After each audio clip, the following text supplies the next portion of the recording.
আসসালামু আলাইকুম। আমার বাপের আসলে অনেক মন খারাপ। মন খারাপের কারণ হলো এই দুইটা ইলিশ মাছ 2200 টাকা দিয়ে কিনলাম। দুইটার ওয়েট হচ্ছে আপনার 1 কেজি 900 গ্রাম। আমার দৃষ্টিতে আসলে ঠিক আছে, আপনাদের দৃষ্টিতে কেমন হলো একটু কমেন্ট করে জানাবেন প্লিজ। তো এখন এই মাছগুলো আমরা কাটতে দিয়ে দিলাম, আর কাটার সময় অবশ্যই কিন্তু খেয়াল রাখবেন, পাশে পাশে থাকবেন যাতে করে আপনার মূল্যবান পিসগুলো যেন হারিয়ে না যায়। ঠিক আছে? তো এই জন্য পাশে থাকবেন, পাহারা দিবেন। আর এরপরে মাওয়াতে সবচেয়ে স্পেশাল হচ্ছে আপনার এই লেজ ভর্তাটা। মানে আপনার যে ইলিশ, সেই ইলিশের লেজটা দিয়ে এরা এমন একটা ভর্তা বানিয়ে দিবে, মানে অসম্ভব মজাদার। এত মজার লেজ ভর্তাটা। আর গ্রানে তো অস্থির। আমরা এখানে 2 কেজি ইলিশ কিনে দিলাম, আর 1 কেজি বেগুন কিনে দিলাম, সাথে আধা কেজি অরিজিনাল সরিষার তেল। এই সব অরিজিনাল অথেন্টিক জিনিসগুলো একসাথে কম্বিনেশনে এতটা ফ্লেভার তৈরি হলো, মানে মনে হয় যেন খাওয়ার আগেই আমাদের পেট ভরে গেল। ফ্রেন্ড, আমরা আছি এই মুহূর্তে পদ্মার পাড়ে। হ্যাঁ আমাদের সামনেই পদ্মা সেতু। হ্যাঁ, তো কেমন লাগতেছে? খুব ভালো লাগতেছে, খুব মনোরম লাগতেছে। মনোরম লাগতেছে, মাশাআল্লাহ। আমার আব্বার খুব মনোরম লাগতেছে। তো আমার আব্বা আসলে ছোটকাল থেকে ভ্রমণ পিপাসু মানুষ।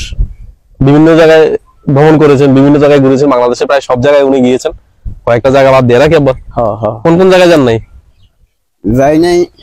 সুন্দরবনে যান নাই না? সুন্দরবনে যাই নাই, ময়মনসিংহ যাই নাই। ময়মনসিংহ যান নাই? আচ্ছা আচ্ছা। তারপরে ইয়েতে কুষ্টিয়া, পাবনা, রাজশাহী এগুলিতে যাই নাই। আচ্ছা আচ্ছা আচ্ছা। এগুলি আর মোটামুটি সব জায়গায় যাওয়া হয়েছে।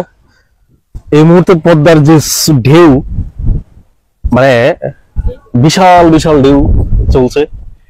এই যে আমাদের সামনেই পদ্মা সেতু, অনেক দূরে দেখা যাচ্ছে কিনা। বাতাসটা অনেক সুন্দর না?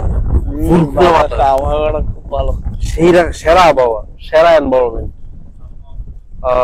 এই মুহূর্তে যদি এদিকে তাকান, না, একটা কথার কথা আছে না, নদীর জল গোলো ভালো, নদীর পানি যে গোলা গোলা দেয়া যায়, এরও পানিটা চাঁদের মেয়ে কালো ভালো, নদীর পানি গোলো। পদ্মার উপলক্ষে একটি কবিতা বলো। পদ্মা নদী লয়ে না? আচ্ছা ঠিক আছে।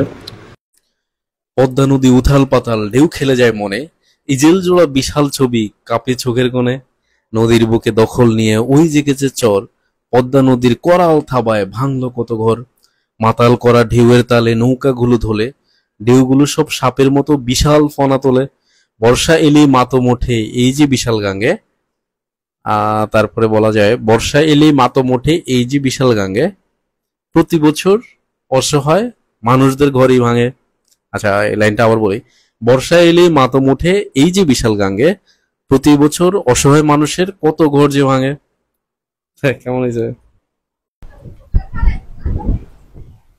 সর্বনাশা পদ্মা, পদ্মা নদী গানটা পারেননি?